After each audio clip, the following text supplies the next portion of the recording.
Hello and welcome to episode 50 of Triumph Beyond Trauma. I am your host, Rosie Skeen, and I am beyond thrilled to have you here with me today as we celebrate 50 episodes of the podcast. Today's episode is the ultimate lesson in resilience. The journey that Carmen has been on is nothing like I have ever heard before. I definitely want to preface this episode with a couple of warnings, the first one being a very strong language warning. The episode has been marked explicit for good reason. And the second being a content warning. I know that I have shared journeys on the podcast before, but this one is both incredible and traumatic. You will definitely have to manage your own capacity to listen to this episode today. Please pause it, stop it, come back another time if you feel the need.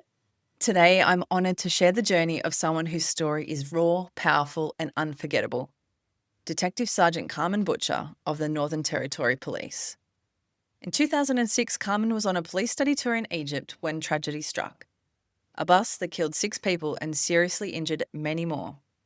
Carmen was one of the seriously injured, but even in the chaos, she didn't freeze. She went straight into action, trying to help others, and unfortunately ended up being crushed under the roof of the bus while doing so. Her injuries have been life-altering.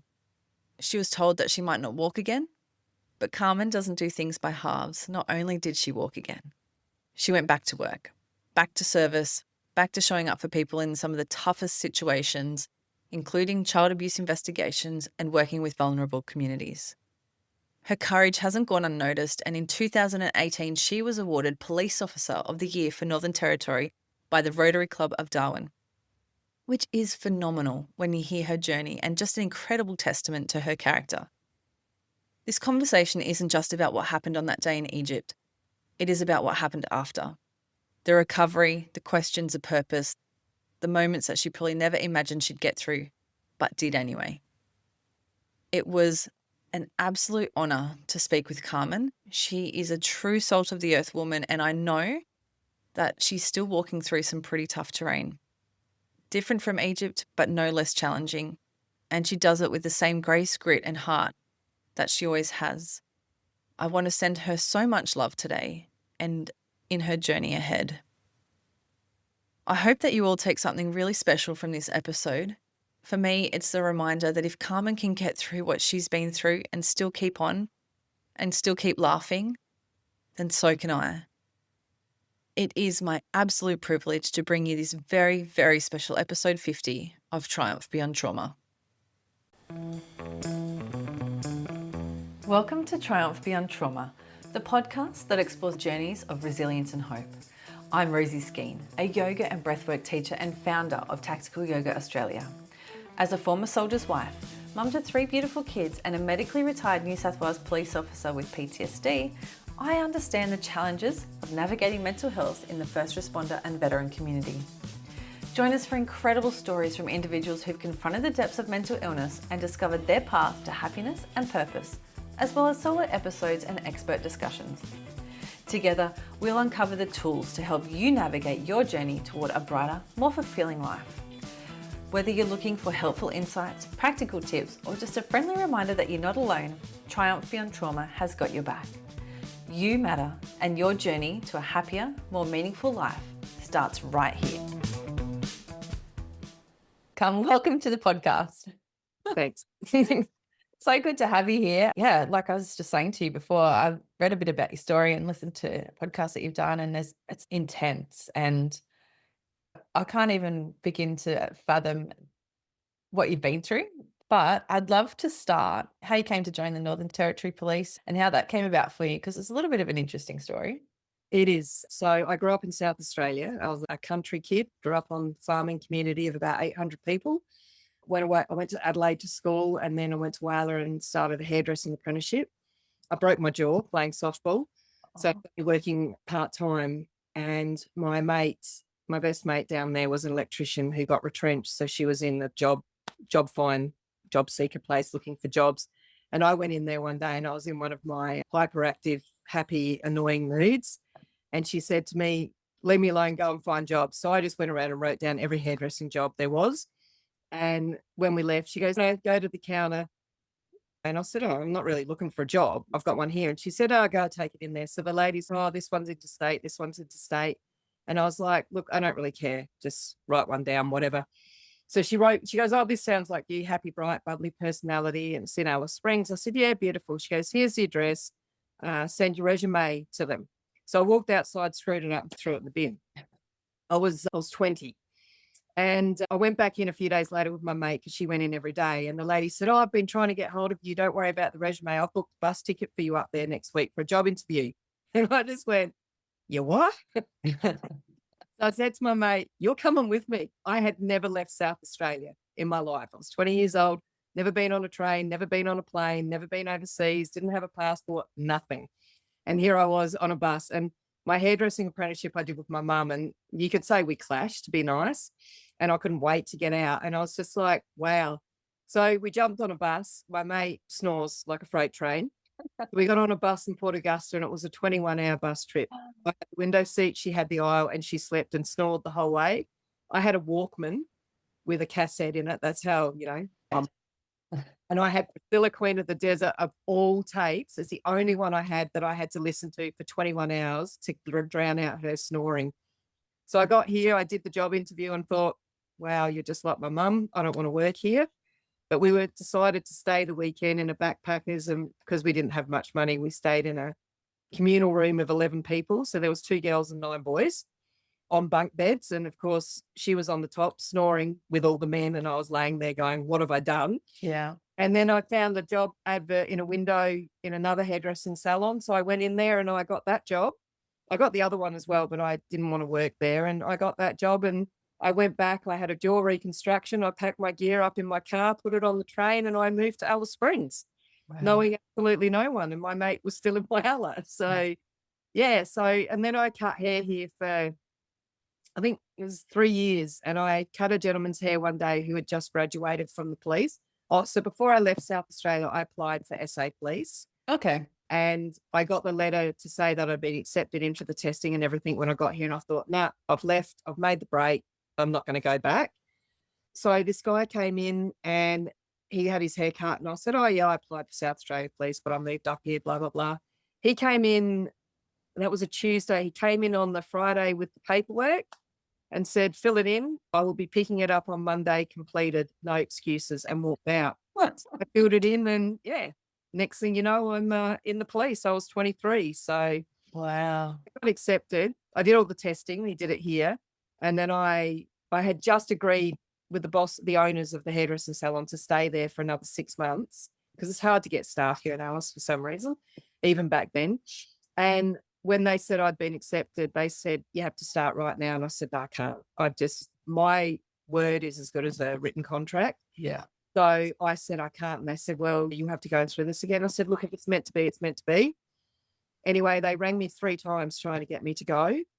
And I just said no. Anyway, then I was meant to start in the January, and in December or November, I went rollerblading around the park and I fell off and smashed my knee. Oh, yeah. And I ended up having both my knees operated on about 5 weeks before I joined the police training. And I had to try and hide it to do all the physical. So, but I got there and I got it done. Wow. Yeah. So yeah, did 6 months of training up in Darwin, and I stayed in Darwin for nearly 4 years. And then I went out to to a remote community called Port Keats. It's sometimes on the news. It's probably the most violent community in the Northern Territory. There's 3,500 Indigenous, and there was about 80 Caucasian people when I was there and 4 police. And you block by road in the wet season for anywhere up to 6 months. So yeah, it was different, but I loved it. Beautiful people, beautiful place. And I sort of try and ingratiate yourself into the community. I played softball with the girls and had a rule that no school, no softball. So all the girls had 100% attendance rate for 2 years, and 3 of them are now qualified teachers. So yeah, I really enjoyed it. They were good people. Lots and lots of work, but it was good. Yeah. Yeah. So flat Vickies. Yeah. Where'd you go from there? So then I went from there to a place called Tennant Creek, which is about 3,500 people as well. It's 500 kilometres north of here. And I did just over nearly 2.5 years there.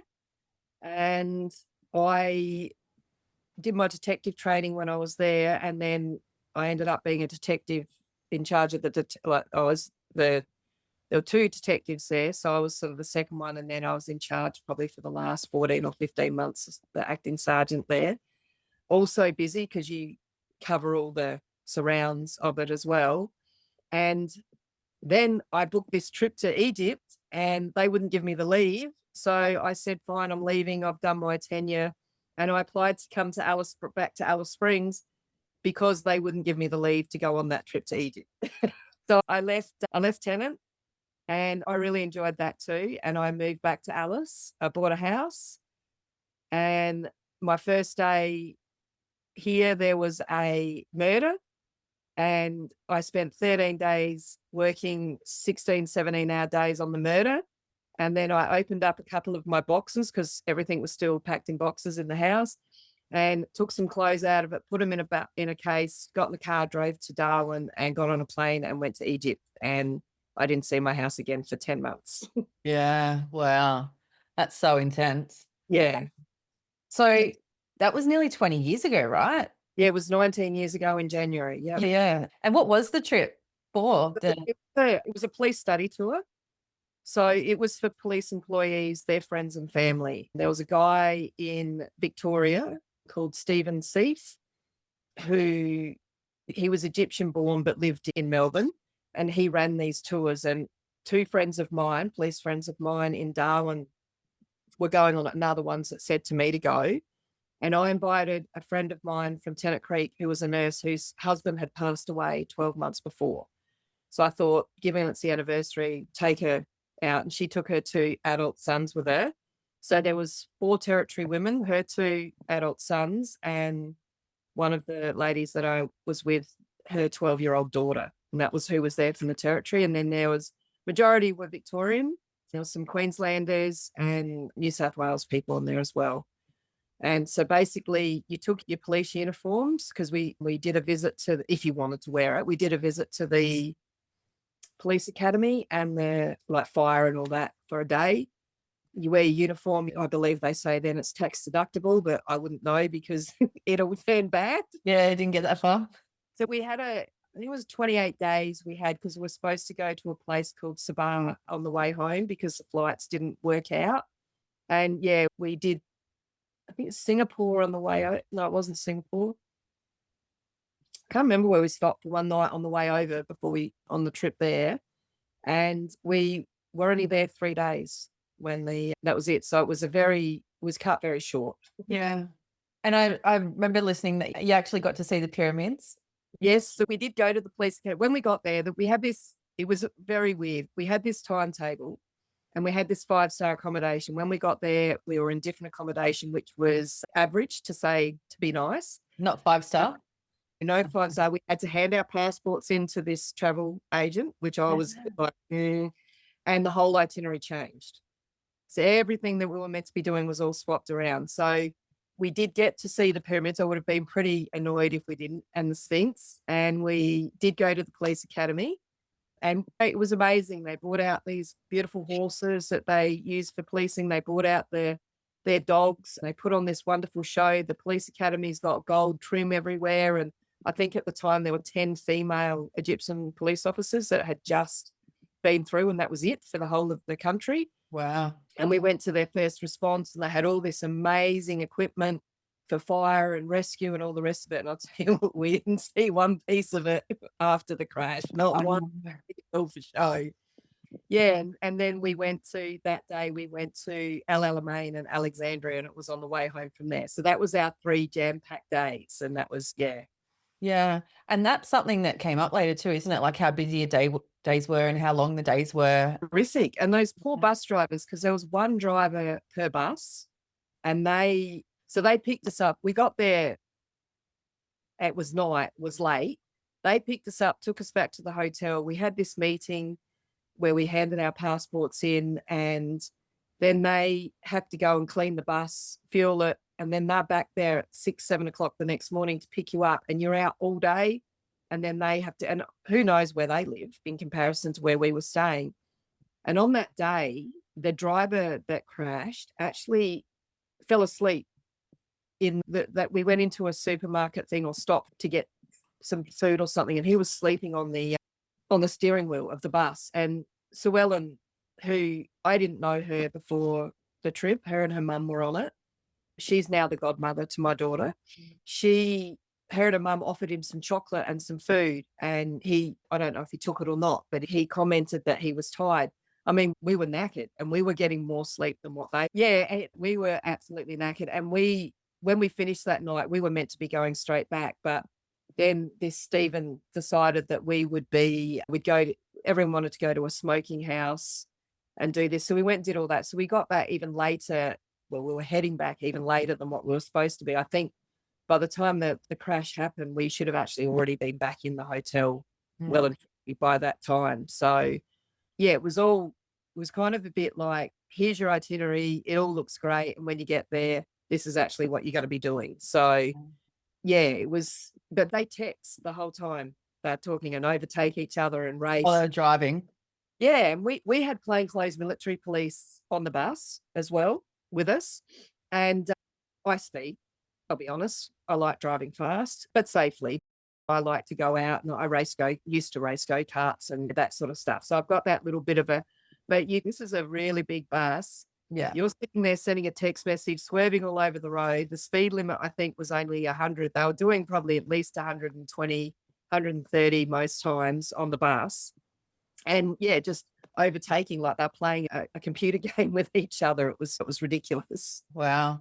And you were saying that a lot of people had fallen asleep because it was so late on the bus. Yes. Like you hadn't. We went for dinner, and we didn't realize the first night that we went out and had dinner, we were buying beers because I love a beer. I'm a cop. Who doesn't love a drink? Yeah. And then we realized I'm non-alcoholic, and I'm like, why am I spending my money on this? Anyway, I think it was some sort of holiday was on that you couldn't drink alcohol. So this particular night when we went for dinner in Alexandria, we could buy alcohol. So Helen and I bought beer, and Jeanette and Helen were the two police officers from Darwin. They were both superintendents at the time, and Mary was the nurse. And Jeanette and Mary bought a bottle of wine. And I'm not a big wine drink. I'll drink anything, but wine's not my first choice. Anyway, so I'm having my beer and it's all nice. And the wine comes along, and other people had already ordered it and tasted it and said, it's gross. Anyway, Jeanette pours it and she sips it and she says, Carmen, you've got to have a glass. And I said, no, I don't. She goes, if you're a true friend, you drink it with us. We've all got to have 2 glasses each, you, Mary. And I'm like, why doesn't Helen have to have any? So I'm like, all right, whatever. So I just literally picked the glass up and threw it back. And it was like I had drank toilet cleaner mixed with chlorine. It was horrendous. It was the most disgusting thing I think I've ever drank. Anyway, I don't know what it did, but my pupils ended up like pinpricks. And I went to walk to the toilet, and I was it was awful. So by the time we got on the bus, everyone was asleep, and I wouldn't say I was pinging. That's the wrong word to use, but it was weird. I wasn't drunk, but I don't know. It felt like I'd been poisoned, I think, but I didn't feel nauseous from it.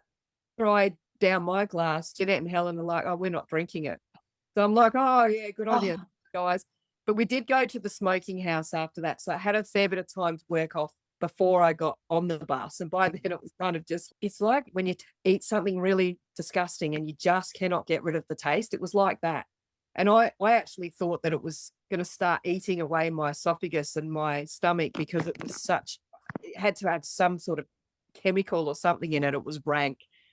So yeah, that was the interesting part of it. And then when we got on the bus, it was late. And because we were doing 6 o'clock mornings to do breakfast and then get on the bus, everyone was asleep. I think apart from, well, I hope our driver was awake. He hadn't crashed, but Helen was awake and I was awake, and everyone else was either asleep or dozing. I'm pretty sure no one else was awake. The military police officer may have been awake, but they didn't really converse that much with us. They had their little small semi-automatics under their suit coats. And so, yeah, we were sort of sitting there just watching the buses, and they started playing their game of overtaking each other, and it was wet, started to rain. And yeah, then the other bus stayed in front and our guy didn't overtake him again. And yeah, next minute, Helen's like, oh, shit. And I look up and you just see the bus just driving off the road, and we were 50 kilometers from Cairo Yeah. at that point in time. And they have these little huts, buildings. You only call them a building that's not that big, with an ambulance every 50 or 80, 100 kilometers along this road. So I think it's quite well renowned for accidents of some description. But when I say that ambulance, I use that term very loosely. It's more like a moving van. Yeah. And we'd passed one a while, 10, 20 Ks back. Anyway, I just watched. It's weird. I think at that point in time, I'd been a police officer for maybe 8 or 9 years. And you see, as a police officer, you see horrific things. You see horrible things. You go to crashes all the time. But you always see the result. After. Yeah, you never see it happen. And these are people that you're starting to get to know, that you're in a tour group with, and you've all got sort of something in common in your sense of your work and your country of origin. And yeah, so this bus just starts curve off the road, and we were probably, I'd say, estimate we're doing probably 120, 130 at the time. Yeah. And there's a big sandbank on the side of the road, and it just sort of plowed into it and just flipped. And it flipped and hit the ground. It flipped and hit the ground. It flipped and hit the ground. And then it came to land facing the wrong direction on its side, off the side of the road. And you could actually see people being thrown out of it as it was flipping through the air. And like I said, Helen's going, shit, oh shit. And I think my jaw was probably just sitting on the ground at that point in time. And you know what you're seeing, but you can't really absorb it. You can't really, I guess, that's our people. That's us. It was weird. It was, weird's the wrong word. It was horrid, but it was kind of, I don't know, you don't really think anything. It's like time sort of stands still other than what you're watching. And then and it was our bus driver pulled over, and we got off straight away. The 4 Territorian women got off. That was it. No one else. Which this blows my mind because I guess there's family there of first responders or whoever, you've got their cops and everything. I get that the families don't get off. Are the other first responders on your bus not getting off though? There was a firefighter on there, other people, and I don't know if they were still waking up, or I think my brain just clicked, turned over. Yeah. And everything shut down except for we were running down there, and Helen's my height. So I'm nearly I am 6 foot tall, but she's like a stronger build. She looks a stronger build than me. And I always used to be a bit scared of her as a boss until I got to know her, because she seemed really imposing. One of the softest, loveliest people that you'd ever meet in your life. And Jeanette and Mary are both really short. So we're getting off, and we were running towards the bus, and I don't remember saying it, but Helen said to me later, she said that I was running along going, right, let's do this, let's get this sorted. Like I was obviously just psyching myself back into a work mode, I guess, and trying to depersonalize it, because there were 30 odd people on that bus. So you knew it wasn't going to be pretty at all. It was, and when we got to the first person, and he'd gone through the windscreen and he was passed, he was a copper from Victoria, and we'd sat with him and his wife for breakfast that morning. And it's actually a bit ironic. That was the first person we saw. Then we saw another copper from another fella, Ashley, a copper from Victoria, and he had a really bad leg injury. And Jeanette and Mary stayed with him. And then I saw another lady stagger around the bus looking for her daughter. They were actually, her husband was actually a plastic surgeon from New South Wales. So him and his wife and daughter were on the bus. And he was on it because he had given Stephen Seif's wife, he'd done her plastic surgery. Whether it was going for the trip or whatever, I don't know. So he was the only one that wasn't really related to any police or responder family in any sense. And then I thought, okay, Helen rang back to the bus to get curtains, first aid kits, try and get more people to get off the bus. And that's when I went, okay, I'll go and help someone else. They've got him under control. That person's passed away. I'll go and see what else I can do. And the ironic thing is that, well, it's not ironic, but as I'm running, the bus is on its side. And as I'm running down the side of the bus, And it was just pure luck for her, I guess, that I just see a hand, just the hand scratching, sticking out of the sand, scratching. And you kind of, I'm in Egypt. Is this a mummy? Yeah. You're just trying to work out how, and from this crash, I mean, like I said, you see lots of crashes and lots of weird things, but you don't really, this has really shown me what the human body is capable of and what can actually happen in a crash that is, you wonder how the hell that ever happens. How was it ever possible? Anyway, so I got down and dug the hand out, and it was Lynn. And it was her husband that had gone through the front windscreen and passed away. So Lynn was, so that was the husband I found first and then her. So it was kind of a bit ironic in that sense. And so I was digging her head out so she could breathe, because obviously her head was under the sand. She was suffocating. So when the bus had rolled, she'd gone through the window and got buried in the sand. Wow. And it was, you kind of like, how does that happen? But it happened. Anyway, so once I got her head out and her shoulders out, I sort of thought, I said to her, I'll leave you now. I'll leave you and I'll go and help other people. You can breathe. You're going to be okay. And she's like, don't leave me. Please don't leave me. Because she's still stuck. Only her shoulder and her head and one arm was out of the sand. And there was diesel running down the bus, dripping in the sand, splashing. And I thought, well, if this was me, I probably wouldn't want to still be trapped in there either. So I knelt over her head with my butt near hair. So the diesel was hitting my back. Okay. So To keep it away from her face. Yeah, rather than sort of splashing in the sand and splashing onto her. And so I had my bum in the air, which was a really good target, and was bending forward, like just digging out the sand to get her out, to try and dig her out. And I mean, little did I know then, sorry, and I know now that her foot was actually crushed between the seats. And no matter how much I dug, I probably never would have been able to get her out. Pull her out. But at least then I was uncovering the rest of her, because if you've only got your head and your shoulders out, you'd still be feeling pretty freaked out, obviously, after being thrown around like you're in a tumble dryer. And yeah, while I was digging her out, that roof just fell and hit me fair and square in the backside. So I was digging, and then next minute I was flat and it was dark and I was eating sand. And it's a really stupid thing to say, but I could feel that I couldn't feel my legs. Yeah. So I knew something was wrong straight away. And because it had hit me in the back, I mean, we're talking about the roof, the air conditioning system of a tour bus that has just literally just gone smash straight down. And my lower backside has taken the full force. And you're on your knees too, weren't you? Yep. Yeah. Yeah. I was laying there and I yelled out, get it off me, it hurts, because I couldn't breathe properly because I had chronic pain in my chest, which I realized I'd broken ribs as well. And then I could hear Lynn under me.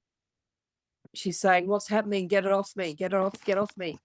And I'm like, oh, she's still alive. No, I didn't hear it at that point, because I was laying there thinking, it's weird, because the things that go through your head, I'm laying there thinking, holiday of a lifetime. Here I am, 30 years of age, eating sand in the Egyptian desert, and I'm going to die. And if she doesn't live, this wasn't worth it. And I was actually, and then I heard her yell and I thought, okay, she's alive right now. And then I thought, I'm going to die. I can't breathe. I'm trapped under this bus. There was 4 women who helped, and I was one of them. There's no way they're going to lift this off me. Yeah. No way at all. And I just accepted that I'm not religious in any way, and I'm not against it. I don't have it. And I'm not really superstitious. Maybe a few things, but not an overly superstitious person. But I do believe we're all put here for a reason, whether it's this big or this big. Yeah. And whatever that reason is, I know I thought, well, maybe this is what I was put here for. I've done it, but I'm going to die. I'm 30 and I'm to protect her. Yeah. To save her. And I thought, oh, well, okay, whatever. At least I've done something useful. And then I don't have any idea how long I was under there. And the next thing I remember was being held under my knees and my armpits, screaming at them to put me down because it hurt. because at that point in time, my femur had gone through my hip, through my pelvis, and smashed my ribs right up here. And so I was kind of, some random guy was holding me. It was an Egyptian dude. And I was like, wow. And I'd since had a conversation with Jeanette and Helen in Darwin. I went to visit them and with my partner, and they were talking about it. And I've talked about it with my psych, that I don't remember. I remember being under there. I remember thinking and feeling that. And then I remember being held. And I always thought that when they finally lifted it off, God knows how long it was, and pulled me out, I must have passed out. Yeah. And I was talking to Jeanette and Helen about it. And every now and again, we have very in-depth conversations about parts of it. And the psych had offered to help me try and remember. And I said, look, my brain blocked it out for a reason. I don't need to go back there. But Jeanette and Helen said that I was awake and I screamed blue murder. Yeah. But I have absolutely no recollection of that at all. And quite frankly, I don't want it. Isn't that incredible what your brain does to Yeah. protect you? Amazing. Yeah. Absolutely amazing. It's just, blew my mind. It blew my mind when they told me that. And they couldn't really give me a time of how long I was trapped under there, because my biggest thing was struggling to breath. Yeah. Because of the broken ribs in your lungs, obviously. Yeah. Yeah. And the weight on top of me. Oh, yeah. And then I'm screaming at this guy to put me down. I mean, I'm not little. I'm a 6'4". I'm pretty heavy. I played rugby. Yeah. He walks over to this ambulance van and tosses me in it. And so Sue Ellen was already in there. Sue Ellen's mum was in there. And Sue Ellen's mum had an open brain injury. And she also had a really smashed arm. So she was asleep on the window with her elbow, and it went through and absolutely obliterated. And then the plastic surgeon's wife was in there. And it's funny now, and I found out later, she was thrown out of the bus and hit one of the very few random light poles along the way. And it actually had dented her backside, like an actual concave dent in her backside. And I think she had a broken nose. And there was one other person in there. Now, their ambulance is a van with 2 molded bench seats. There's no stretchers, there's no equipment, there is nothing. And if there's a second person, they sit in a little wooden box in the back and talk to the driver through a little hole in the wall. So I remember being thrown in there, and I was on top of Denise, and she was conscious, but she's got this open brain injury and she's all over the place. Yeah. And everyone was scared. Everyone was, what the hell? Anyway, next minute I just roll off the bench and I've hit the floor. And I'm like, I'm hanging on, what's happened? And Sue Ellen's sitting there and she's like, you've shut her legs in the door. You've shut her fucking legs in the door. So they'd slammed the ambulance doors and my legs were hanging out of it. Oh my But because I couldn't feel them, I didn't know, but it just made me roll off the bench. So they literally opened the door, shoved my legs in, and then slammed the door shut again.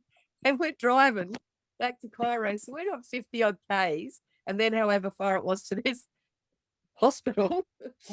And it was horrific. And I'm laying there thinking, this is a bad dream. I'm going to wake up any minute now, and this is not going to be real. But people are crying, they're screaming. There's 6 of us in this ambulance, and everyone's a mess. Yeah. Anyway, we get to this place, this hospital. And like, I live in Alice Springs. I've lived in the Northern Territory for 30 years now. And everyone knows that we have have a lot of problems with Indigenous up here. And some of the standards that they live in are really poor. And the camps are really poor, and they're filthy. And this hospital was like going into one of those camp houses. But when they opened the doors, I just literally felt myself go thunk, thunk. So they grabbed me by the legs and just pulled me out. And thankfully for me, I couldn't feel my legs, but with my ribs, because I couldn't sit up. I couldn't take breaths. So anyway, they got me out, grabbed me by the wrists and the ankles and dropped me on this bed and wheeled me inside. And they just put me in this room and walked away. Anyway, there was an Arabic man at the other end, probably 10 meters away, and he was looking at his eye in a mirror, and there was no one else in this room, no other beds, nothing. Anyway, you're sort of sitting there, and so you can't walk, you can barely breathe, you can't really move, you can't sit up, you're in agony, and there's no one around you and you have no idea exactly where you are other than you're in Egypt somewhere. In a foreign country, yeah. Oh my Yeah. And then weirdly, I'm like, shit, did I tick the travel insurance box on that form? It's weird what goes through your head. And I'm yeah. like, and then I couldn't remember. And I'm like, oh my God, I hope I have. Shit. Because I thought this isn't something I can just walk home and get treatment for. No. Anyway, thankfully I had. Oh, thank God. Yeah. Because you do, when you get those little pop-ups, you're like, do I, don't I? So I can. Well, this trip, it was actually a form you filled in of everything, and there was a box you ticked, and then Yeah. it's, did I tick it? Did I tick it? Because by the time I went to Egypt, I'd been overseas a few times. I'd played rugby in the Australian squad, and I had played state hockey and state softball, and I had travelled. I'd been to Bali, I'd been other places, and I never ever took out travel insurance ever on any of my trips. Wow. So why I was second guessing, doubting myself.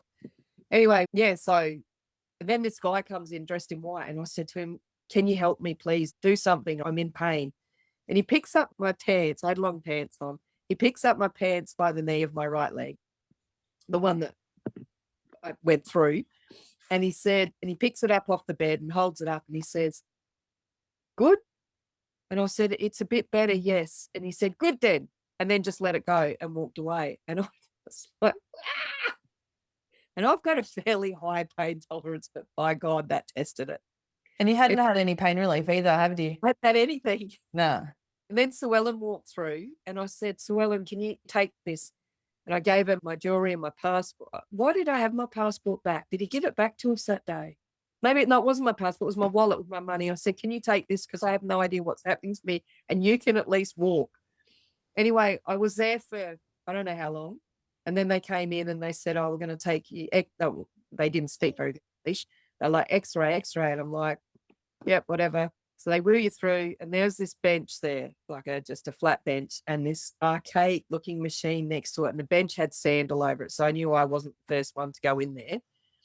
And they said, move, pointing to the Get flat. over to the thing. Yeah. And I can't move. I couldn't use anything from the waist down. It was dead. There was nothing there.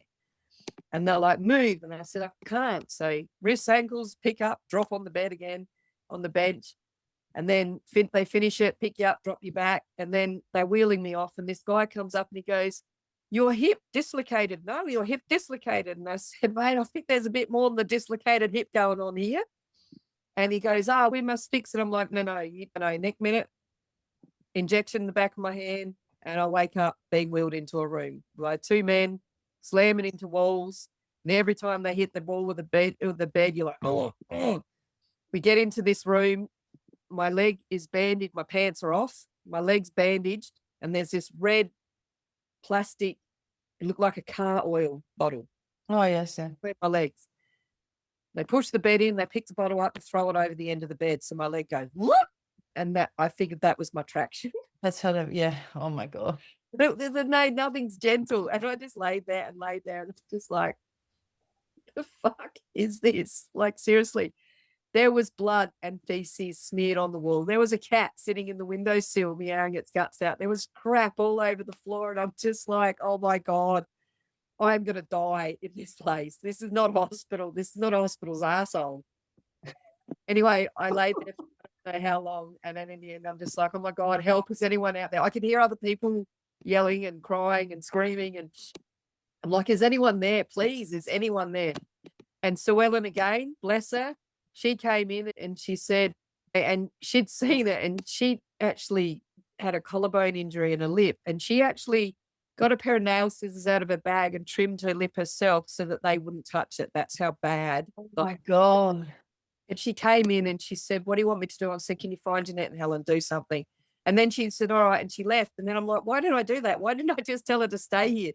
Anyway, bless her. She came back and she sat there and she said, what do you want me to do? And I said, just talk to me.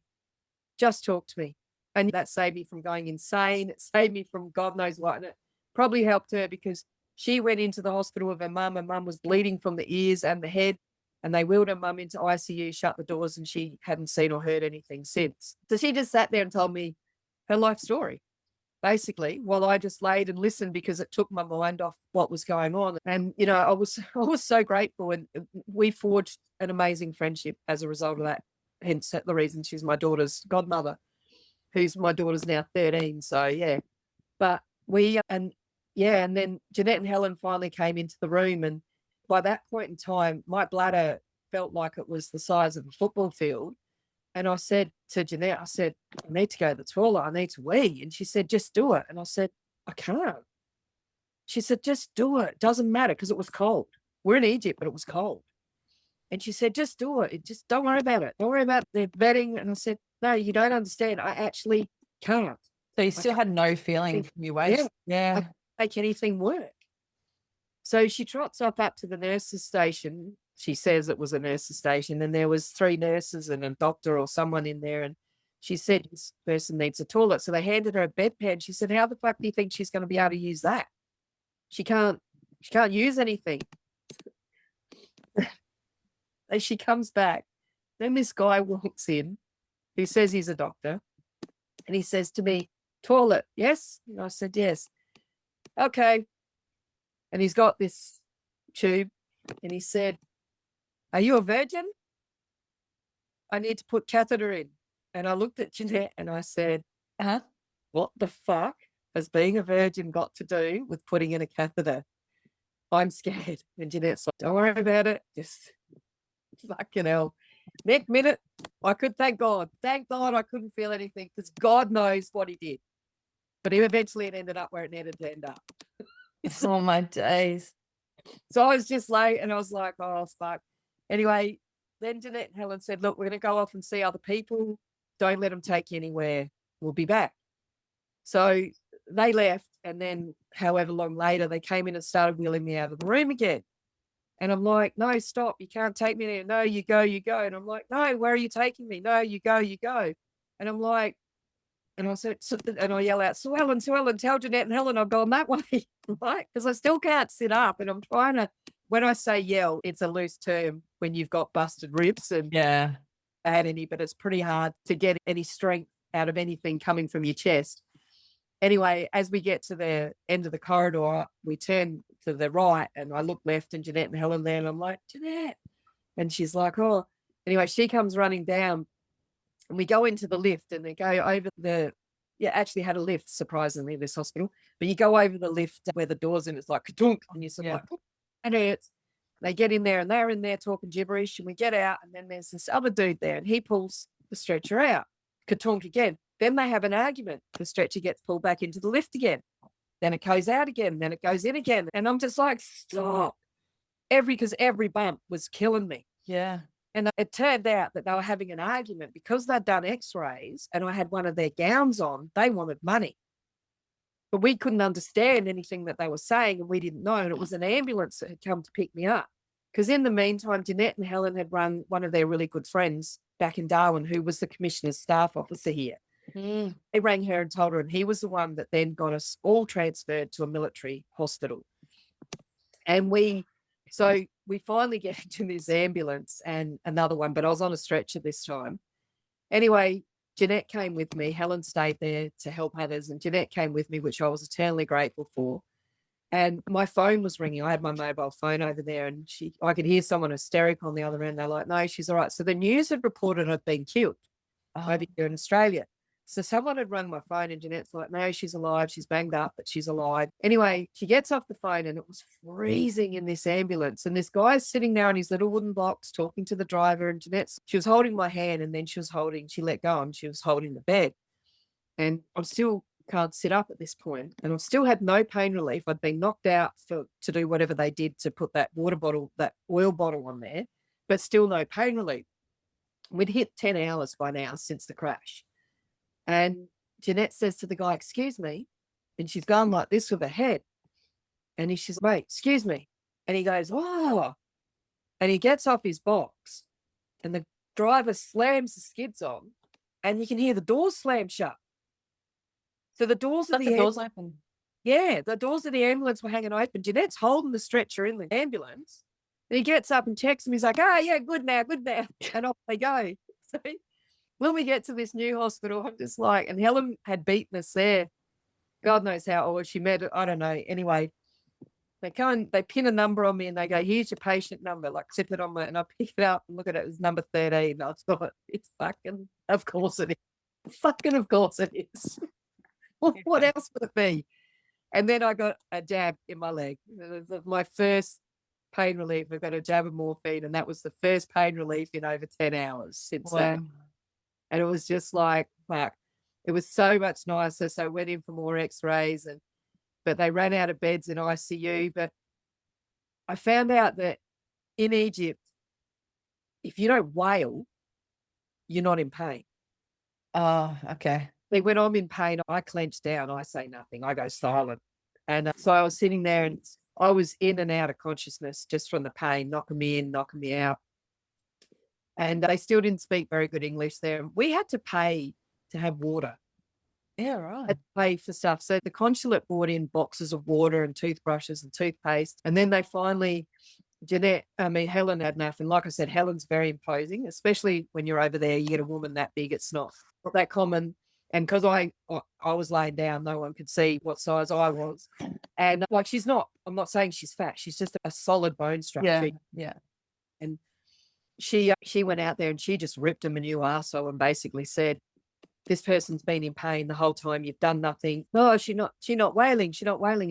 And so anyway, after she'd ripped them that arsehole, they came in and gave me one of those PCA machines. And my eyes rolled around in my head. I was having a ball, but I couldn't feel anything. I was happy.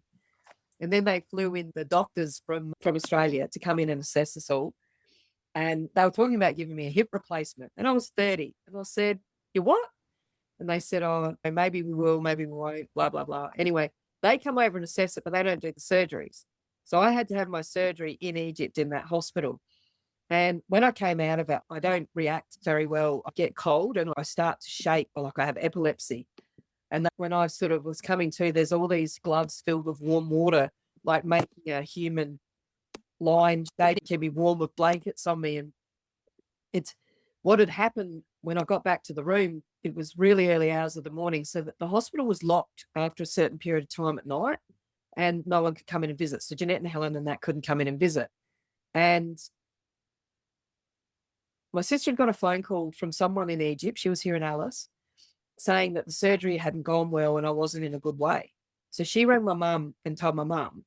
And mum said, I'm going to ring Jeanette and Helen. Renee said, don't. They'll ring us if something's wrong. I'm just letting you know what I've been told.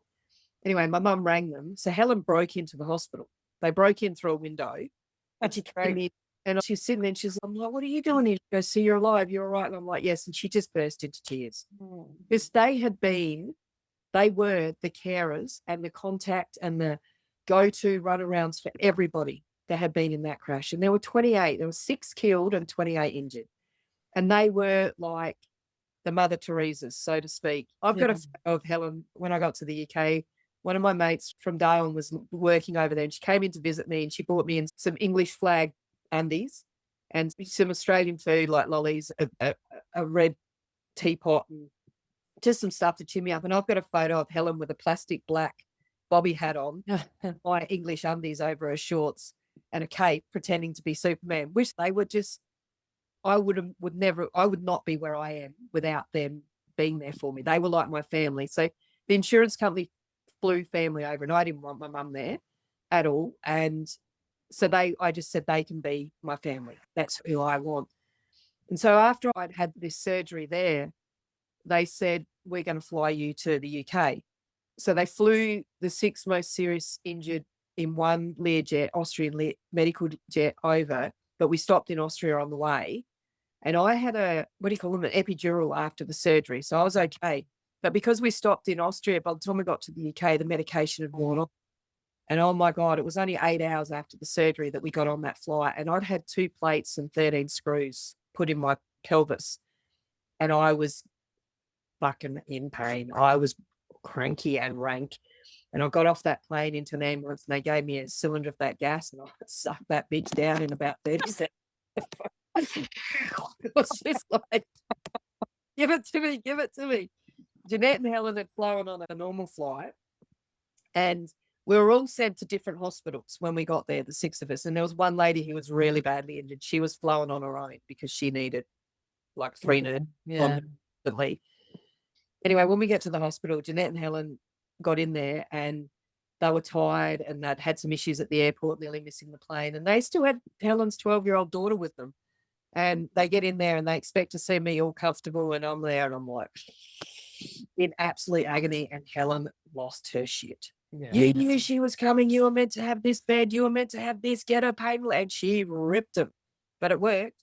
And then the doctor walked up to Jeanette and said, I think you might want to take your friend sightseeing tomorrow.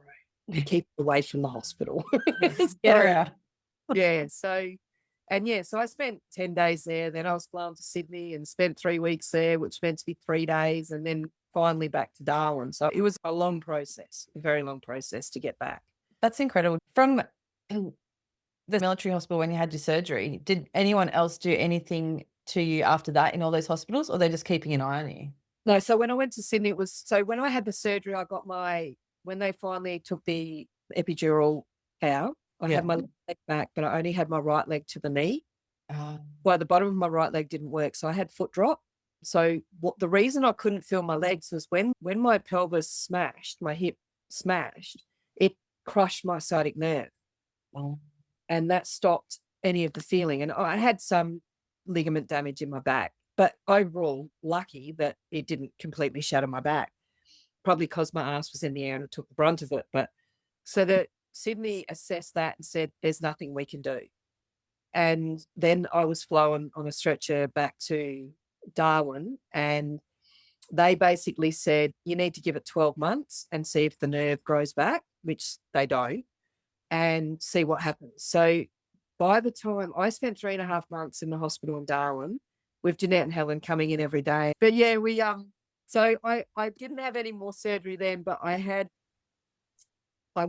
we all got together in Melbourne in the September.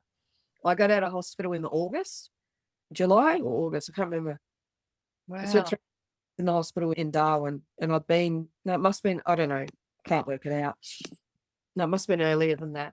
And I went and lived with Jeanette and Helen while I recuperated, because I was still not really walking when I had a splint, so my foot wouldn't drop. But I still had I had a wheelchair majority of the time, but I could get around a little bit with crutches until I got more strength. So Helen was showering me at home too, and she's like, you need a shit, you do it before I get in here.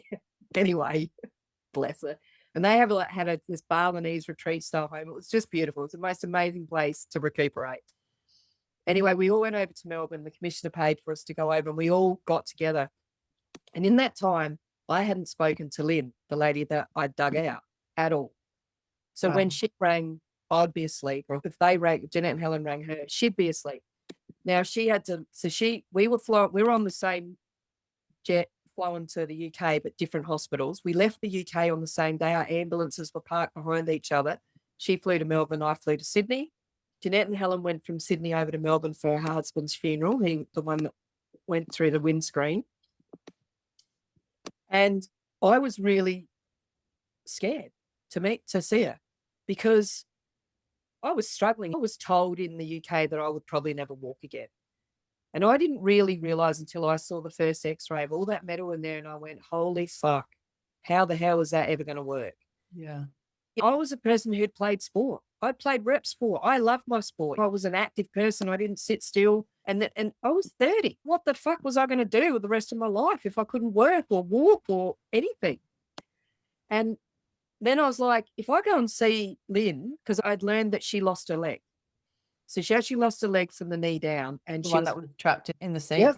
Yeah. And she was also a paraplegic, and she'd lost her husband. And I thought, if she tells me that she wishes that I'd let her die, this is all for nothing. And I'm not going to cope with this at all.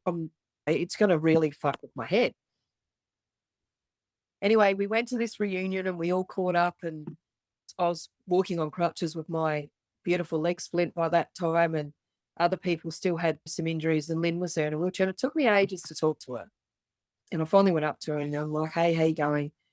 And she said, good. And I said, hey, I've actually been really worried about talking to you. And she's like, why? And I said, because Lynn, I've been a bit scared that you're going to be angry at me because your life's changed so much. And she said to me, Carmen, she said, my husband died lost my leg. I can't walk. She said, but I'm alive because of you. And she said, yep, my life's going to be different now, but I'm alive. Wow. And you did that. You saved me. And that was probably one of the best things that she could have said to me. It really helped me. I had a few days here and there where I'd be a bit depressed and feel sorry for myself, but generally I was okay, struggling, but okay.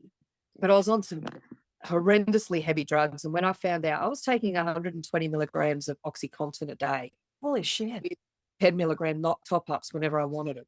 Plus I was on tramadol. Plus I was on Neurontin, which is a brain nerve, like a brain sense drug that stops some of your nerve sensors to try and help with the nerve pain, gives you short-term memory loss. And I was on like other nerve drugs and all sorts of, like, I was literally taking about 35 pills a day.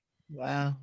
And then I had 10 milligram top ups, as many as I wanted, whenever I wanted them. And when I went to my pain doctor and I said to him, I said, what does this equate to in morphine? He said, Carmen, you're literally on about probably 200 milligrams of morphine a day. And I said, what? And I said, I don't want this. He goes, no, you need it. And I said, no, I don't want it. I want you to stop it. And he said, you can't. You're going to have to come off it really slowly because you've been on this for a long time. Yeah. And that, you watch me. So the next day I took 80, the next day I took 40, and the next day I took none. Because my thing was, how the hell do I know if I'm getting any better if I can't feel it? And how do I know if I'm not pushing it too hard because I can't feel it? So that was it for me. I was done. I was off those drugs. I didn't want to be a wasted space cowboy. And so I came back to Alice Springs in the October and I still had a splint. I was off the crutches and the commissioner was really good. He offered to move me to Darwin. I said, no, I chose Alice for a reason. I bought a house. My sister moved in and unpacked it all for me because I had a dog and a pet crocodile and all sorts of stuff that she had to look after for me. Of course you have a pet crocodile. Oh, it was dead by the time I got there, but it used to stalk her up and down the tank and she said it got a filter. Yeah, right.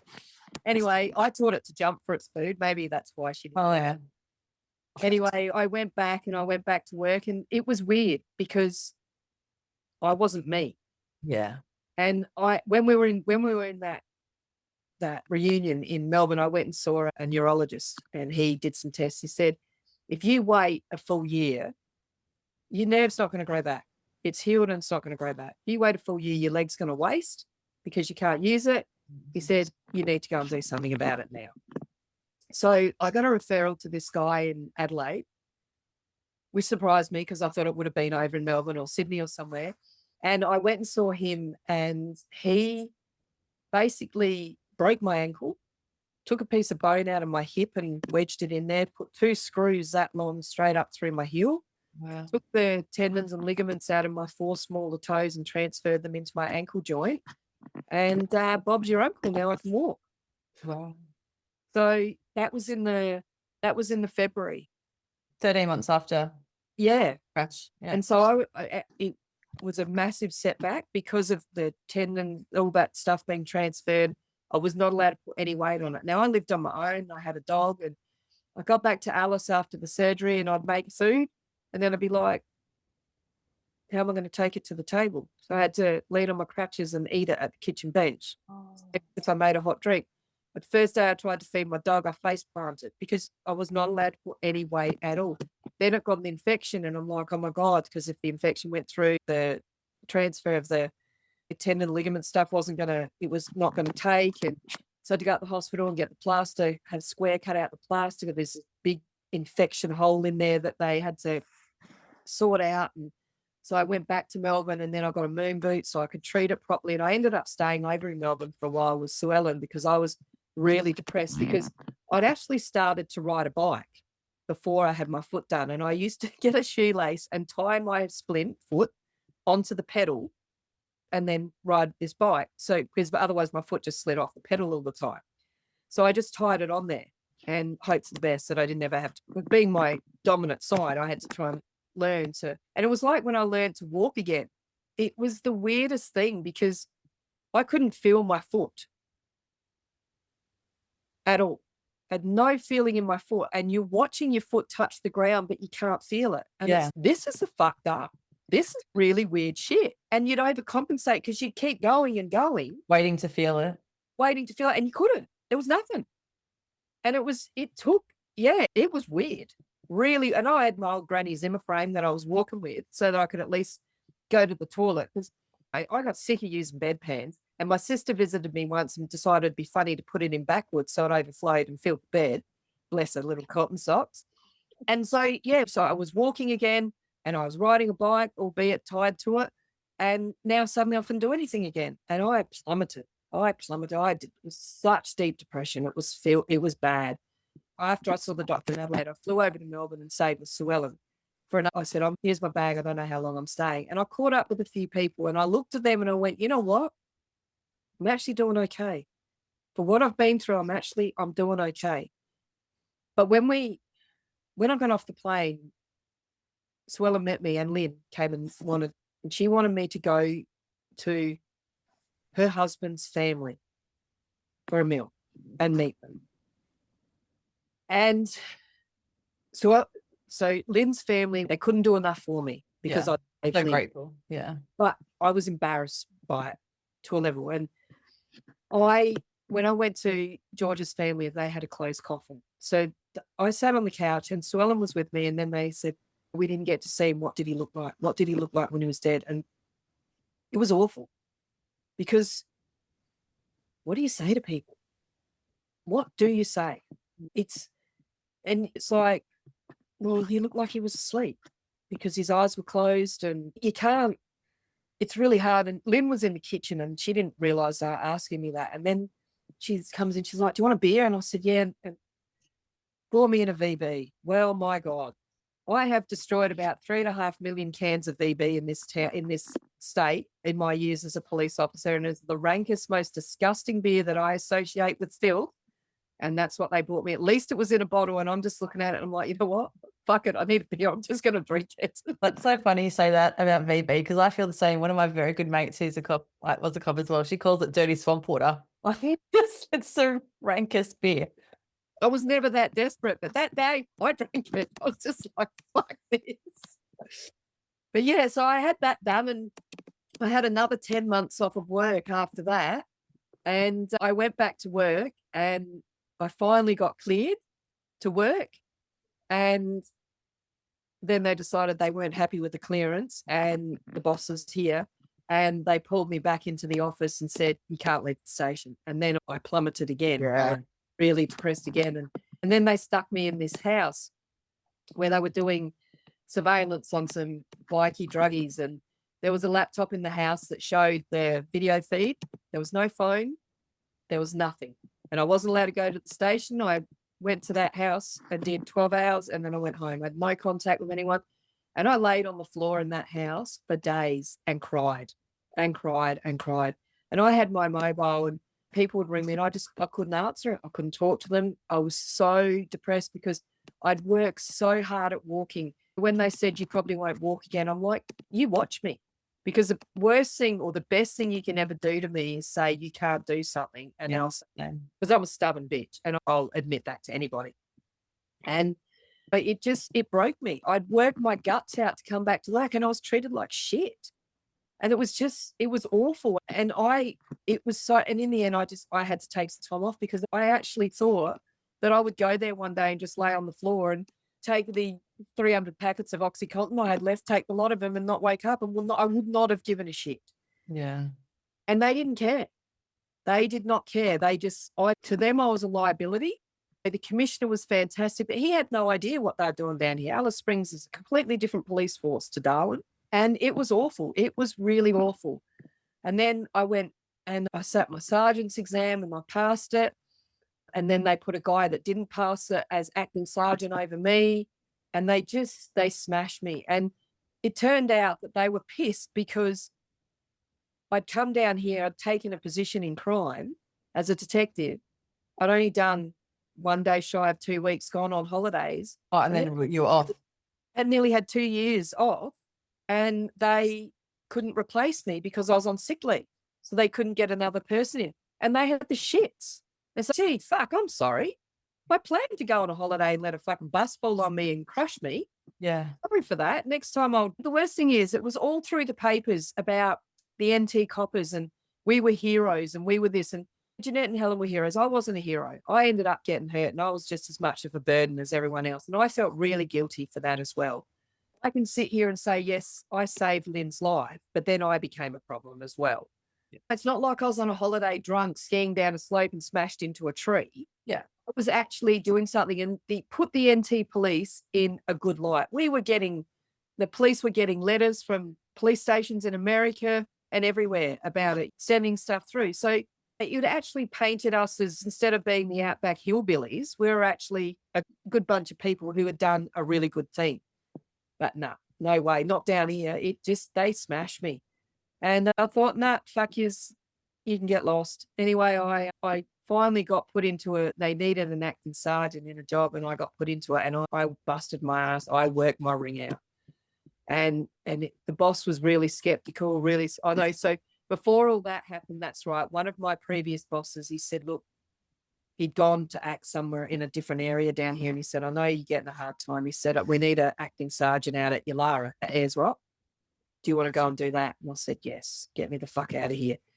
And that was probably the best thing. I took my push bike out there and I had to have special pedals on my bike because the way they did my ankle, I couldn't turn it enough to get it out. I had to have these egg beater things put on that helped me turn my foot just that slight because I can't turn my foot sideways. It's like fused to the front sort of thing. Yeah, so my ankle's been fused. Still now it's fused. It won't move side to side and it moves limited up and down, but it works. Yeah. So I took my bike out there and I worked out there and every day that I could, I got on my bike and I rode from the police station in the resort out around Ayers Rock and all the way back. A 70-kilometre ride. Wow. Best thing for my headspace. Yeah. Spent just over, I think, 3 or 4 months out there. And I went back and then they were like, okay, you can go and act in this position here in property crime. And I'm like, you fucking beauty, locking up kids, breaking into houses, whatever. But it was a chance. And I busted my ass and I busted it and we fucking smashed them. And after about 2 months, the boss comes to me and he says, and he was one of the ones that was pretty mean before, and he said, you don't have to prove yourself anymore. You can stop. But my work ethic is if the work needs to be done, it needs to be done. And I did it. And then there was a job I got put over in that we just started up a child abuse unit and I got put over in that. And they said, I applied for the job and I didn't get it. No one got it, but I was acting in it. So they said, wait 12 months and it came up again. And I thought they said, wait 12 months. So I'm not going to apply for it. So other people applied, no one got it. And then I applied again after 12 months and I got my promotion into that. And everyone's mindset turned around.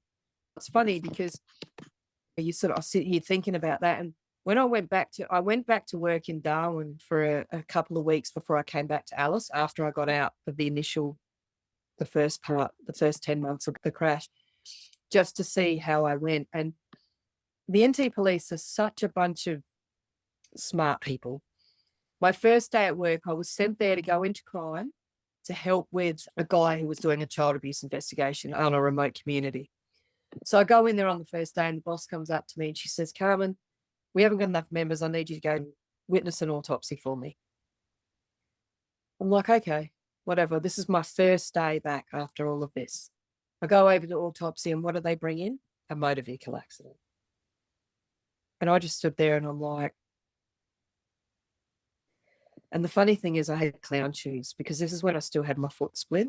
So I had to buy bigger men's shoes to fit this fucking split in. So I was tripping over everything anyway. And I'm standing there looking at this poor guy on the slab and I'm like, is this for shits and giggles? Or are you testing me? Or is this, you guys are fucked.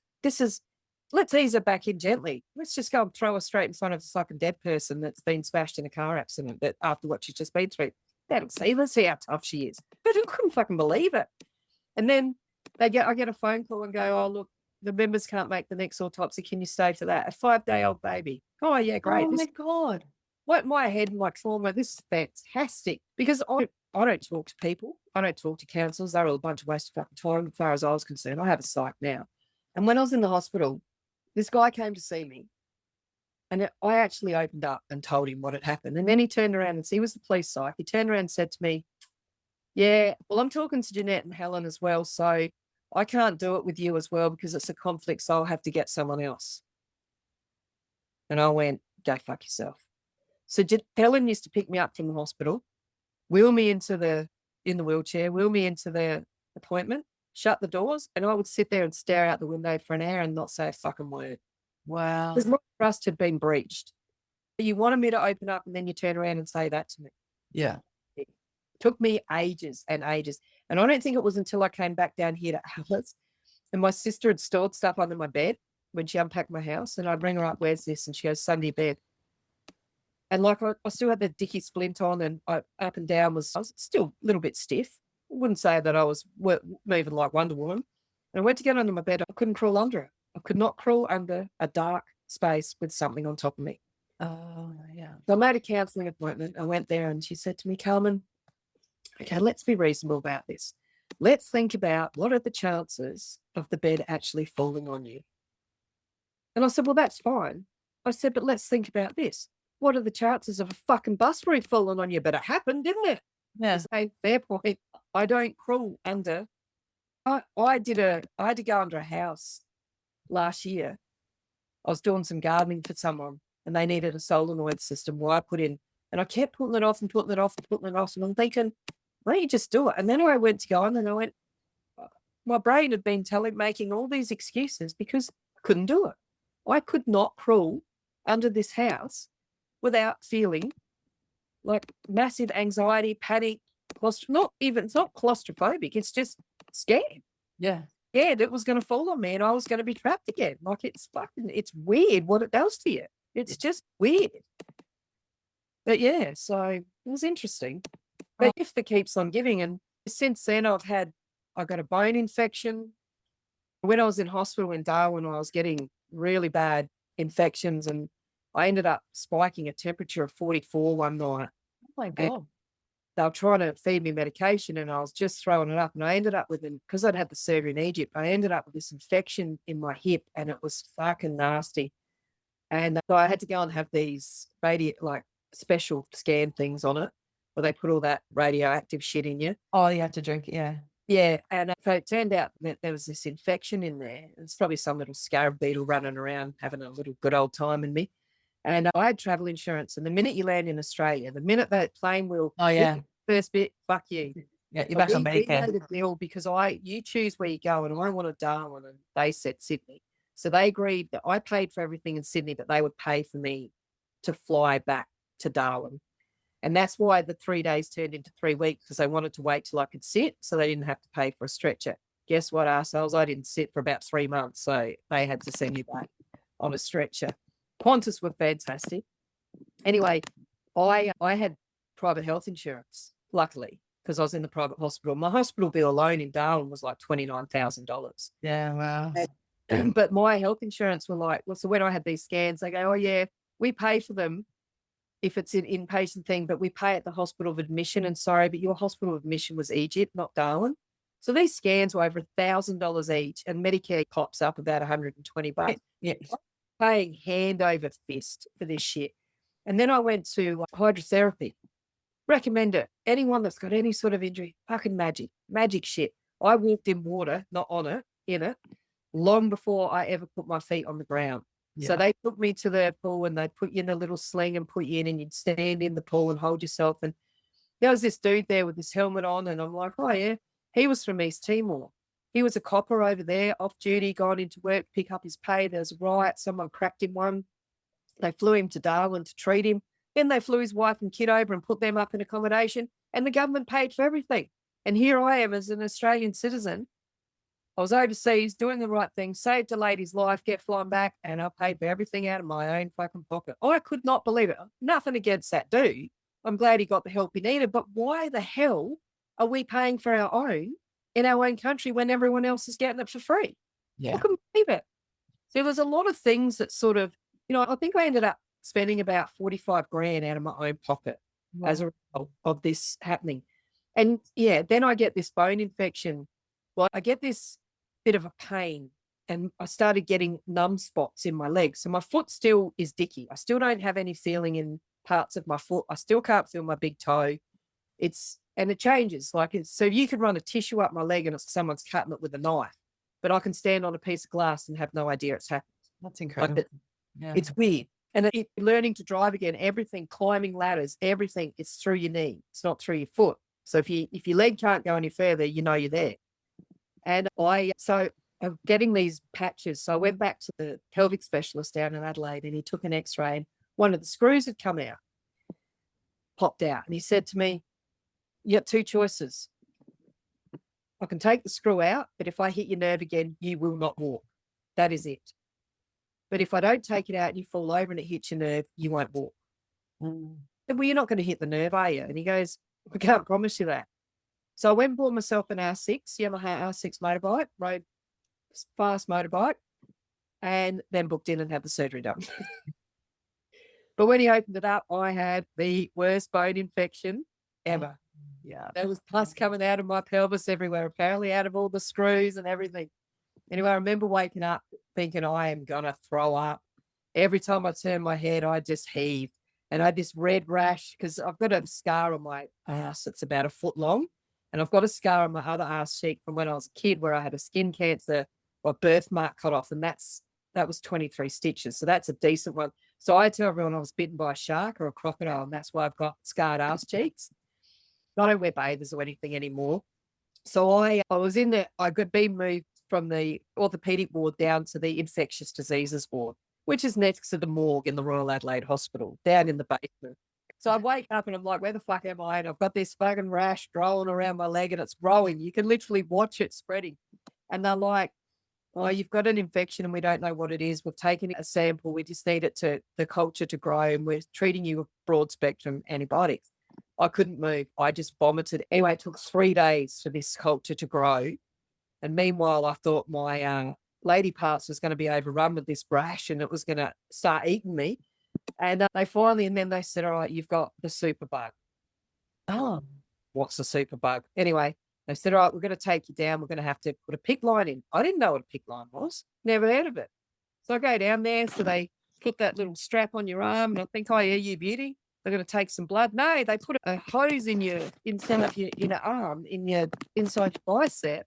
Yeah. And it travels through the vein all the way down into your heart. Yes. And they hook the bottle up and they start pumping shit into you. And they said, oh, this will get changed every 24 hours.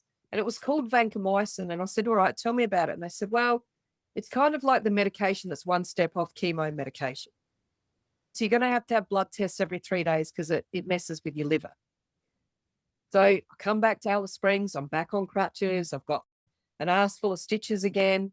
I've got this bum bag on with this bottle and this tube hanging out my arm. And I'm like, oh, I'm the picture. But no, I went back to work because I'm a twat.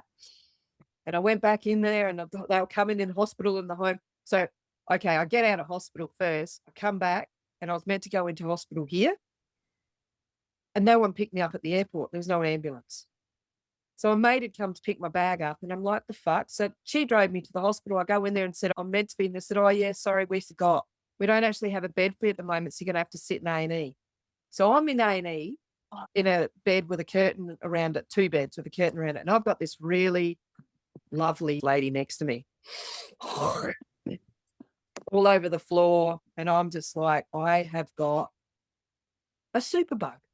I've got a thing going into my arm that's an open wound. I've got a wound on my ass and I am laying here in a curtained off area full of spit and phlegm. No, thank you. And then they're like, oh, sorry, we don't actually have your medication. I said, you knew I was coming. Yeah, we've got no beds. And I said, well, why did you agree to take me? Why didn't I just stay in Adelaide? Yeah. And I said, you got to get me out of here. I don't want to be here. And they said, oh, you can do hospital in the home, but you have to spend 24 hours in the hospital first so we can assess you. I said, get me out of here now. I want to leave. We don't have the medication. You'll have to come back later on so we can mix it up. So I'm like, fuck you. So off I go home and then I go back and I go in there and they're like, oh yeah, just sit here. And I said, do you think I can sit? I've got an ass full of stitches, love. I can lay on my left side or I can stand. Take your pick. All right, well, we just need to swap your bottle, mix it up and swap your bottle over, blah, blah, blah. So then they came and did hospital in the homes. Every 3 days I'd come in and now giving blood is like trying to get blood out of a stone. Yeah. I don't have veins. I have nothing. Anyway, after 3 times, hospital home said, sorry, we're not doing your blood anymore. We can't get it. You need to go to the pathology at the hospital. So I go in there 11 times, 11 sticks in me before they finally get the blood out of me. So when I come in now, everyone's, I'm going to lunch, I'm going to lunch, I'm going to lunch. So in the end, they got the chemo nurses and the pediatric nurses to come in to try and get it. And I'm like, this is awful. And this is every 3 days, for fuck's sake, because they have to adjust the levels they give you where your liver, and I'm surprised I had a liver left anyway at that point in my life, have the amount that you drink. Anyway, so that was pretty funny. That was interesting. And then I went down to Adelaide, back down there to the infectious diseases to have follow-up, and they took it out of my foot because they couldn't get it out of my arm. And I'll tell you, that fucking hurts. That, you ever had blood taken out your foot? Never. Jesus Christ, don't do it. Okay. Anyway, I'll make and it. they let me have the PICC line pulled out, and they pull it out. They don't numb you. They pull it out. So there's this tube coming out of your chest all the way through your shoulder and down out your arm. And then they said, all right, we're going to give you these tablets. And one's for a bone infection, one's for tuberculosis. And they mix them together. And they said, the liquid that comes out of your body will probably be orange. I thought, oh, yeah, if you drink a Barocca, different color. No. I was crying and peeing Fanta. Oh, wow. For 12 weeks. It was ridiculous. Yeah. And it went away. I just kept going along and putting up with it all. And the nerve pain has been horrific through my whole life. And then maybe 3.5 years ago, I went and saw a neurosurgeon in Adelaide, and they put a neurostimulator in my back. So it's a battery they put in with wires that runs to an electrode on your spinal cord. And when your brain sends messages down to your leg, your nerve sends messages up to your brain to say, I'm hurting, it scrambles it. So I had that done, and then my body rejected it and pushed it out. So then I had it done again a year later and put in the other side of my back, and my body's rejected it and pushed it out. And so I'm going back next week to see him again, and they probably have to put it in my stomach. Oh, wow. So it's kind of been, Egypt's, I guess, kind of been the gift that keeps on giving. Mate, that is incredible, the amount of shit that you've been through. Like, just one of those traumas would mess a person up. I call it character building. It took me a long time to go overseas after that, have been. And the first time I went was with mates to Bali a few years later. And then we got on there and they're like, oh, there's a bag that's been put onto their plane, but the passenger hasn't. So we've got to get the bag and take it off the plane. So mate's like, fuck, someone's probably going to blow us up. And like, can you just shut the fuck up? Because I'm feeling really sick right now. Yeah. Like, I'm kind of a bit of a shit magnet, really. And it's, yeah.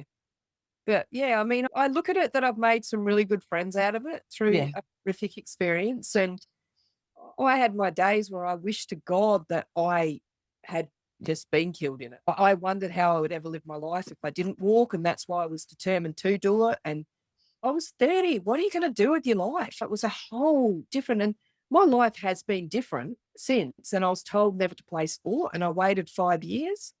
And then I started playing again, and because that was what my life was. And I went back to work, and now I've been a cop for 27 years. And So you're still in now? I'm having a mental health break at the moment because I've just done 12 years of child abuse. Yeah, fair enough.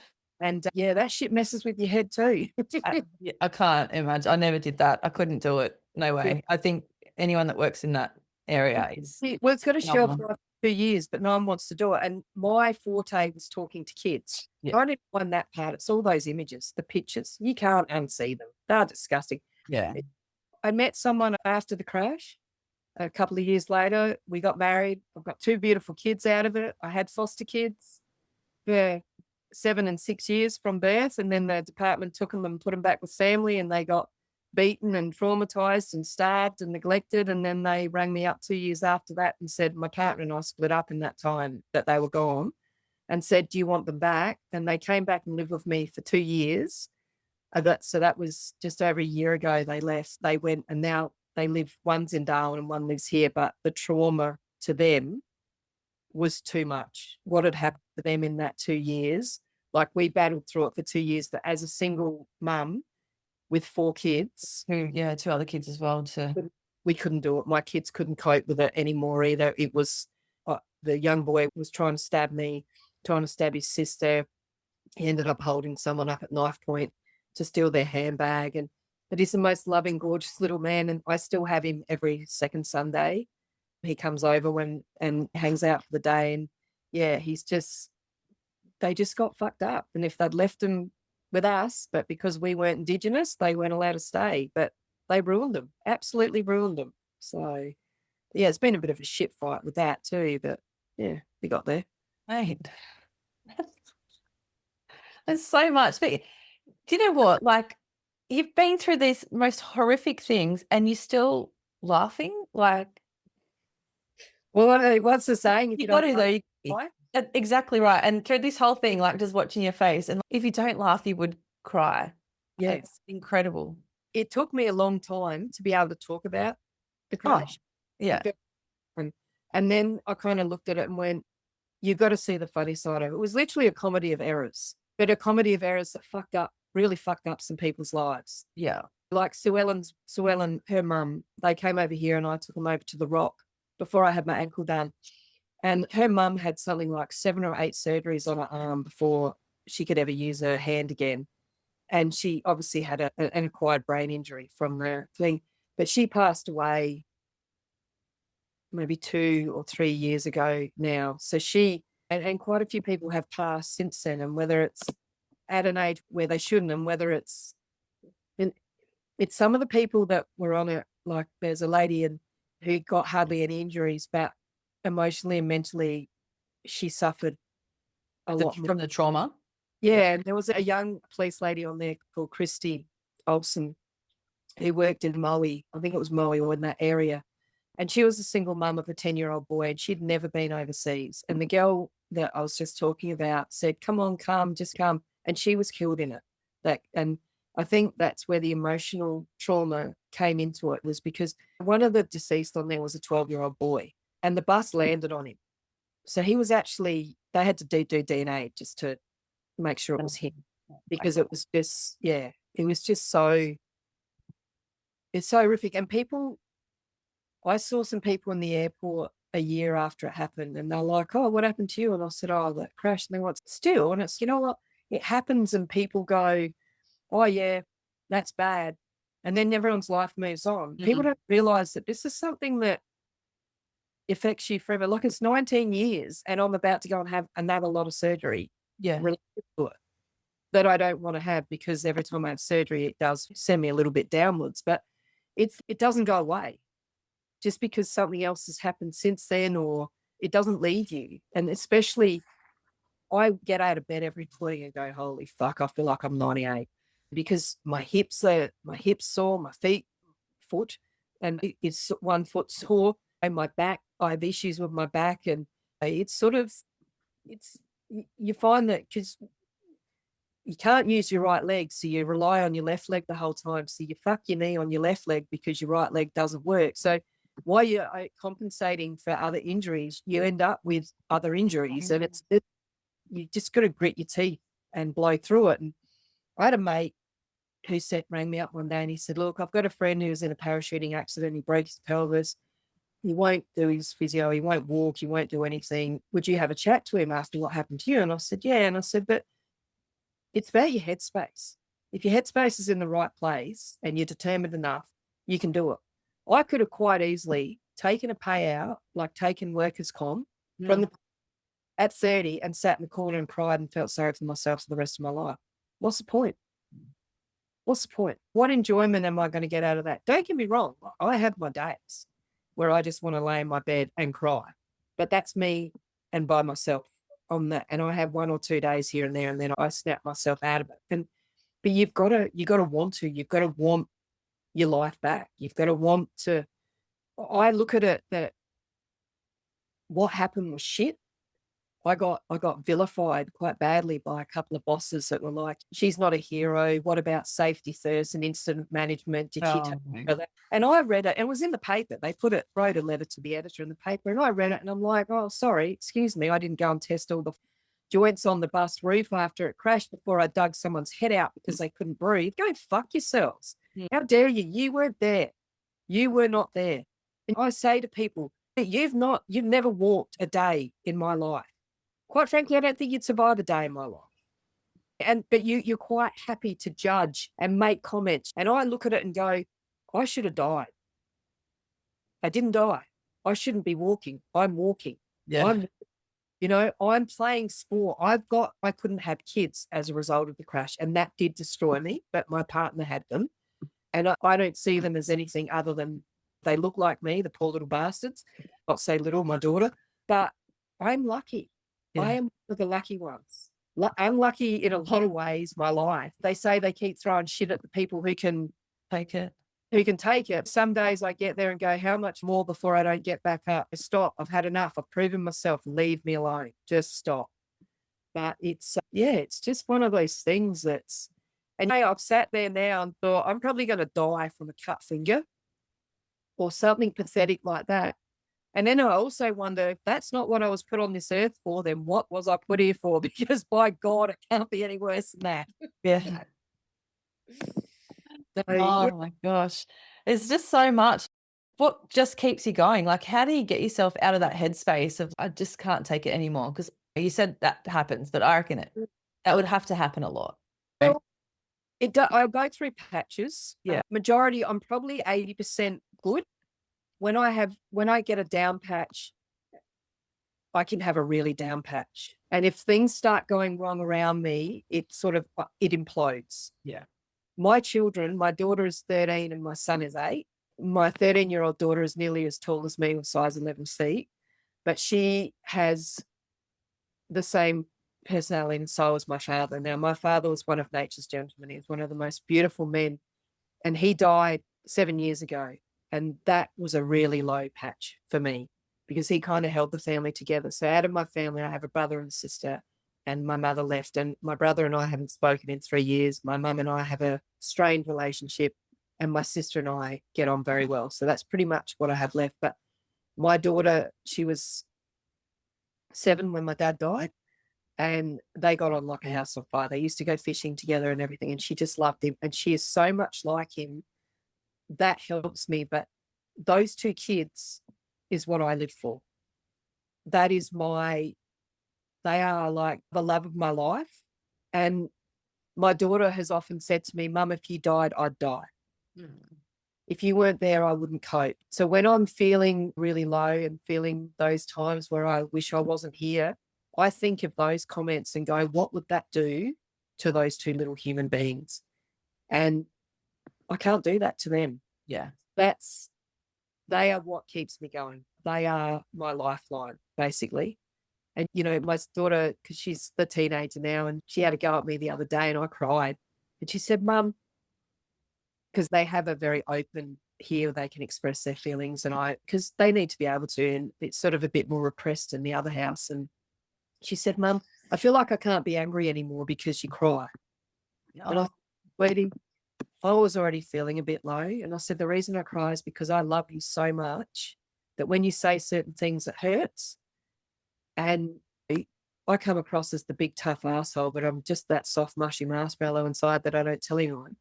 And I said, so let's make a deal. You can have your anger, but just be careful the words that you choose. Yeah. And she's okay, that's fair. So we have a really good open relationship like that. So sometimes it doesn't bother me at all. I'm like, oh, here she goes, teenager. But overall, we have very few moments like that with her. Adult, like I went and did her parent-teacher interviews on Friday, and every teacher, oh, Maddie, she's such a beautiful kid. I love teaching her. And she's actually the same at home. She's not one of these kids that's an angel at school and then turns into the devil at home. She's a beautiful. And my son is just the most beautiful little man, like saying he's the most loving, kindest little dude. And that's what does it. And I look at it and go, I've got a house, I've got a family, and I've still got a job, and I'm lucky. Yeah. I'm luckier than a lot of other people. Like, you've got to look at it that way. And so many people take so much in their lives for granted, and your life you take for granted. But that opened me up that day. That trip opened me up. That it's like you can't keep taking shit for granted. You can't put stuff off and wait and use it on a special occasion, because tomorrow could be your last day. You just don't know. Yeah. And it could be from anything at all. So, yeah, I've learned a lot. Have I applied it all? Not all the time, no. I'll never say my life's perfect and rosy, because it's far from it. But I can sit here when I'm in a good place and say, you should be proud of what you've achieved. You should be proud of where you've come, how far you've come from what's happened. I've had one of those police careers, that shit magnet thing has kept happening. I was involved in a police shooting when I was out in that community, and it was a really shitty, tough time. And I went through periods in Darwin where we got 11 dead bodies in 3 shifts. And you just sit there and you go, what did I do in my last life? What the fuck did I do? Because it must have been shocking. Because everyone tells me in this life that my biggest issue in my life, my biggest fault, is that I'm too nice. I try, because I always want to help everybody else, but at detriment to myself. Yeah. So I wonder, they say no good deed goes unpunished. Well, fucking hell, I get punished, all right. But shit happens. Yeah.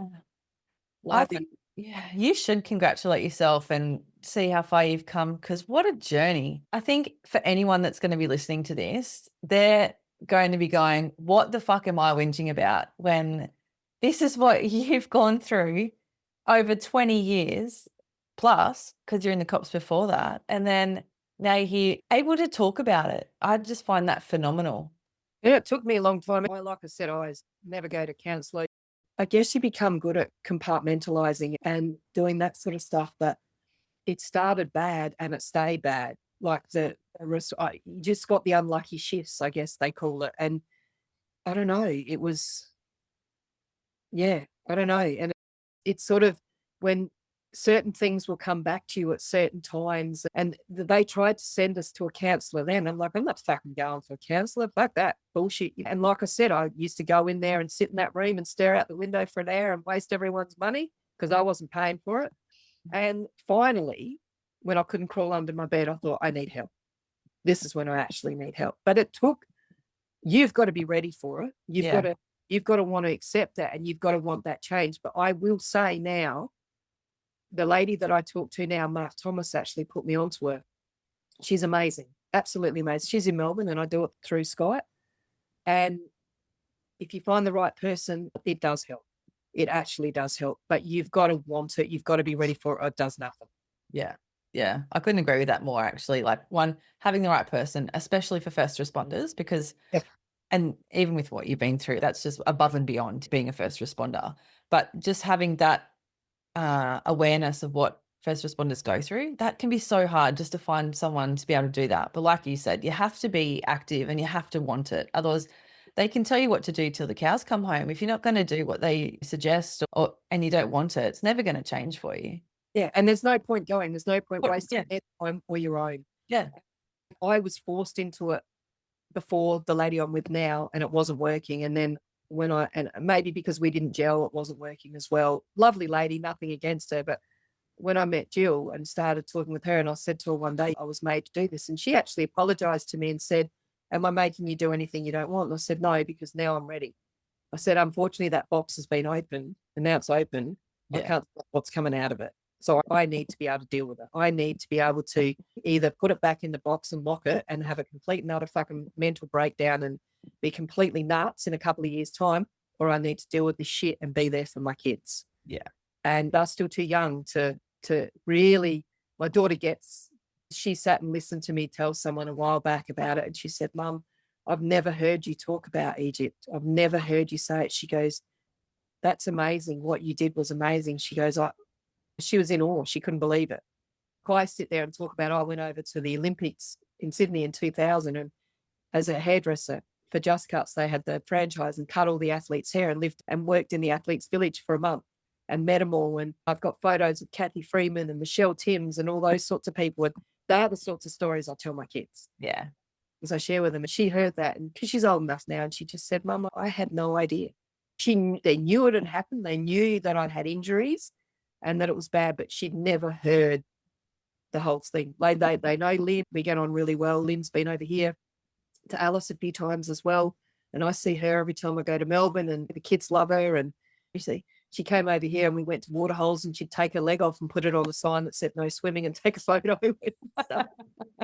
She makes a laugh of it too. And she was determined to walk again, and she got calipers. And I flew over to Melbourne to watch her walk for the first time with calipers. She can't do it long distance without support, but she wanted to prove she could do it, and she did. And she was a teacher, and they had no kids, and suddenly she's got no husband, no job, no leg, no ability to walk. And she said to me, Carmen, you lost more out of this crash than I did. And I said, no, Lynn, I didn't. I said, look at where you're at. She goes, but you look at what your life was before. And this is obviously before, like after the crash, she said this, and what it is now. She said, although I could see you playing Olympic basketball wheelchair because you're a stubborn bitch, but I wouldn't let it get me down. Yeah. I'm actually grateful for that stubborn streak. I'm grateful that I can be a hard ass bitch sometimes. And on the surface, and when I'm at work in work mode, I can be a hard ass bitch, but I'm always firm but fair, because you never know. And this is what I always say to my kids, you never know what someone's going through. So always be careful what you say, because you don't know what the words are going to do. And my daughter, like they're saying, that any kid at school that needs help, she's the first one there to do it. So she listens to that personality is there for her. She's got that kind soul, and that makes me feel proud of my kids as well, that I've, with everything that I've done, and I guess sometimes the shitty view and the cranky aspect I have on life and what it dishes out to you, I can still put like good morals in my kids. Yeah.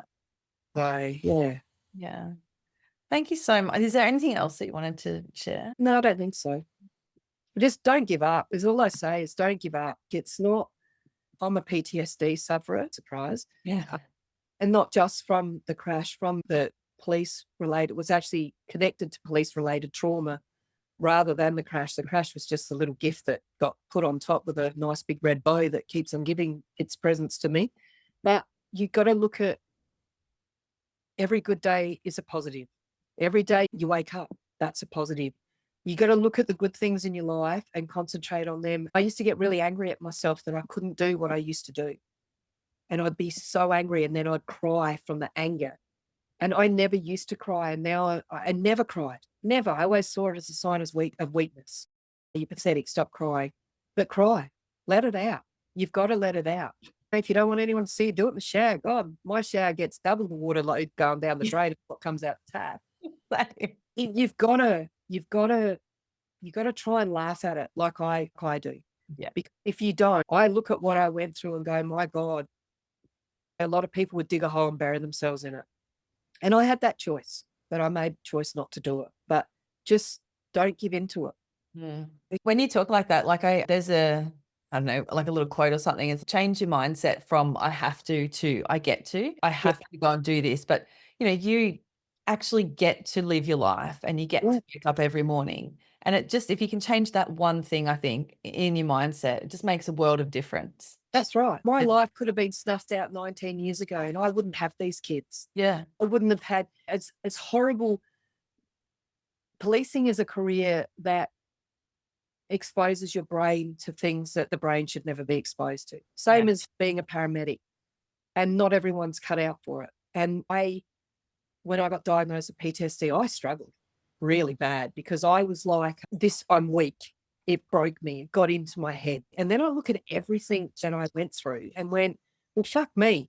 Who wouldn't have a little bit of cray-cray in there if you'd been through that? Give yourself a break. You're still functioning. You're still living. You're still working. You're still raising your kids. You're still paying your mortgages. You can still drive a car. You can still go to the shops. So it's a negative on your life, but the positive is you're living with it. You're overcoming it. You'll never beat it, but you're overcoming. You're keeping it at a minimum, except for the days. And you know what? Let yourself have those days. Don't hide them. You've got to have them, because if you let them build up, by God, when they do finally crack, it takes a lot to come out of it. Yeah. So, yeah. Thank you so much for sharing your journey. It is, just unbelievable is the word that comes to my mind. Like Character building. Character building. You must have the best character. And how are the girls in Darwin? How are they? They're good. Yeah, good. They both left the police. Yeah. Jeanette went up to assistant commissioner and she left and went and did deputy CEO of territory families, like doing children, youth justice stuff. And Helen's been out now for about 5 or 6 years. But yeah, no, they're good. They're both still got their humour. And I love, like Helen and I, our humours are very similar. And we, like I said, they were my family. They were everything for me through that period of time. And I owe them, they put up with me and everything that happened and being shit on. And I owe them everything, and they'll always hold a special place in my life as a result of that. So beautiful. Thank you again. It's been amazing to talk to you. And I'm so grateful for you sharing your journey for everyone. No worries. Thank you. I hope you've enjoyed today's episode. If you have, make sure to hit subscribe so you never miss any new ones. We release fresh content every Tuesday. And while you're there, take a moment to leave us a review. I would genuinely appreciate your thoughts. Don't forget to connect with me on Instagram and Facebook at Tactical Yoga Australia and share this episode with your friends, family and workmates to spread inspiration. Your support means the world. My name is Rosie Skeen. Join me again next week for another empowering and positive episode of Triumph Beyond Trauma. Until then, be kind to your mind and trust in the magic of your consistent and positive efforts. Triumph beyond your trauma is closer than you think. Have the best week.